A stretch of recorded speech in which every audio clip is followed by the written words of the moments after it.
Σύμφωνα με πληροφορίες που προέρχονται από ρωσικά μέσα ενημέρωσης και από επίσημες πηγές όπως το Ρωσικό Υπουργείο Άμυνας, παρά τις ραγδαίες εξελίξεις που είχαμε χθες όσον αφορά την πολεμική σύγκρουση Ουκρανίας-Ρωσίας, με την τηλεφωνική επικοινωνία που πραγματοποιήθηκε μεταξύ του Αμερικάνου Προέδρου Ντόναλντ Τραμπ και του Ρώσου ομολόγου του Βλαντιμίρ Πούτιν,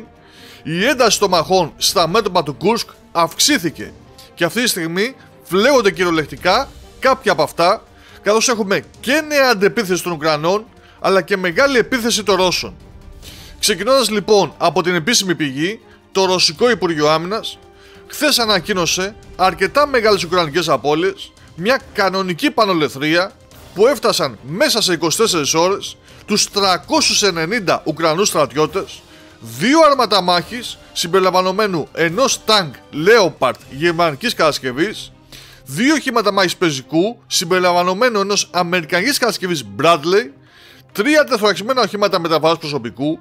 10 τεθωρακισμένα οχήματα μάχης, 20 αυτοκίνητα, μια αυτοκινούμενη μονάδα πυροβολικού M109 Paladin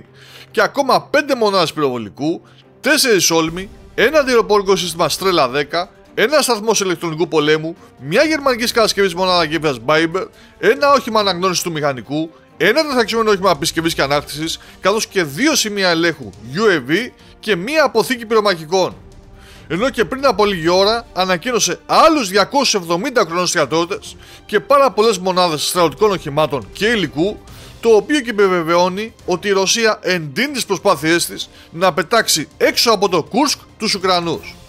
Σε αυτό το σημείο ήρθαν οι Ουκρανοί που βλέπουν τους Ρώσους να πλησιάζουν, να κοντοζυγώνουν την πόλη Σούτζα και εξαπέλυσαν σήμερα μια νέα αντεπίθεση πιο μικρής κλίμακας από την προηγούμενη, προσπαθώντας να απομακρύνουν τη γραμμή επαφής όσο γίνεται από τη Σούτζα.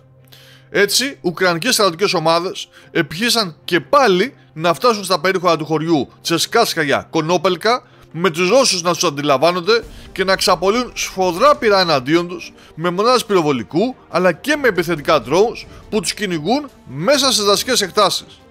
Το σημαντικότερο όμως το αφήσαμε για το τέλος, και αυτό είναι ότι άνδρες των ρωσικών δυνάμεων, χωρίς να δίνονται πολλές λεπτομέρειες από τη ρωσική πλευρά για λόγους ασφαλείας, σφυροκοπούν ανηλαιώς το Σφερτλίκοβο που βρίσκεται βορειοδυτικά, όπως βλέπουμε στο χάρτη του Ινστιτούτου για τη Μελέτη του Πολέμου, προσπαθώντας να το καταλάβουν όσο το δυνατόν συντομότερα.